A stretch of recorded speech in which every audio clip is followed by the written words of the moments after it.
यहाँ पर बैठा हुआ कोई भी उचित नहीं मानेगा। नहीं, मेरे मत अनुसार यह अन्याय कदापि नहीं है।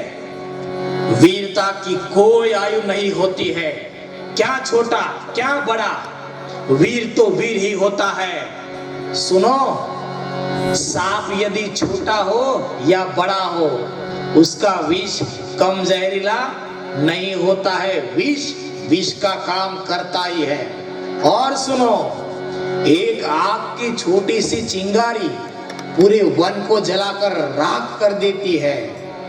यदि आप दोनों सच्चे परम योद्धा है, सच्चे वीर है, तो आपको अपनी वीरता दिखाने के लिए युद्ध करना ही पड़ेगा।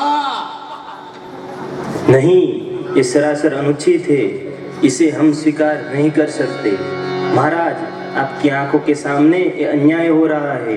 राजा होने के नाते आपका यही धर्म है कि राज्यसभा में एक नन्हे बालक के साथ घोर अन्याय मत होने दीजिए। नहीं अक्रूर जी, हम तुमसे सहमत नहीं है। जो हो रहा है वो ठीक है, अन्याय नहीं है। क्योंकि जिसके बारे में ये कहा जाए कि जिसने बकासुर और अघासुर जैसे दैत्यों को अकेले ही मार दिया है, जिसने गोवर्धन जैसे बड़े पर्वत को अपनी एक उंगली पर उठाया हो, उसे छोटा बालक कहना उसकी वीरता का अपमान करना है। और हम एक वीर का अपमान करना नहीं चाहते। राजा होने के नाते हमारा कुछ कर्तव्य बनता है, जिसे हम वीरता के पदवी प्रदान करने जा रहे हैं। प्रजा उसकी वीरता अपनी आंखों से देख ले, ताकि कल कोई ये ना कह सके कि राजा ने अपने सगे रिश्तेदार को सर्वोच्च पदवी प्रदान की, जिसने राक्षसों को मारा हो, उसे मनुष्य के साथ लड़ने में क्या हानि। हम मथुरा नरेश की बात से सहमत है कि यह विश्वास दिलाने के लिए कि हम ही वो हैं जिन्हें उन महान दैत्यों का संहार किया है, अब तक इस राज्य की रक्षा की है। हमें आज फिर से अपना पराक्रम दिखाना ही होगा। राजा की यही इच्छा है तो हम मल्लयुद्ध करेंगे। आप में से जो चाहे वो हमारे साथ मल्लयुद्ध करने के लिए आ सकता है।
મેન હીરો બાકી છે. देखते क्या हो, मार डालो इसे.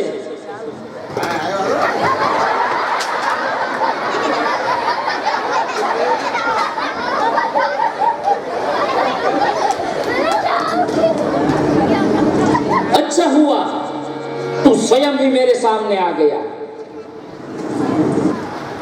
हम तो तेरे सामने ही थे कंस। हमने तुझे अपने शरण में आने के लिए बार बार अवसर प्रदान किया। अब तेरा पापों का घड़ा भर गया है। ये तेरा अंतिम समय है। अभी भी फेंक दे अपने तलवार और मेरी शरण में आ जाओ। अभी भी मैं तुझे क्षमा कर दूंगा। कंस को झुकने के लिए कहता है महाबली कंस को, ये मूर्ख बालक कंस मर सकता है लेकिन झुक नहीं सकता. तो फिर अच्छी बात है, मृत्यु के लिए तैयार हो जाओ। किसकी मृत्यु, मेरी या तुम्हारी?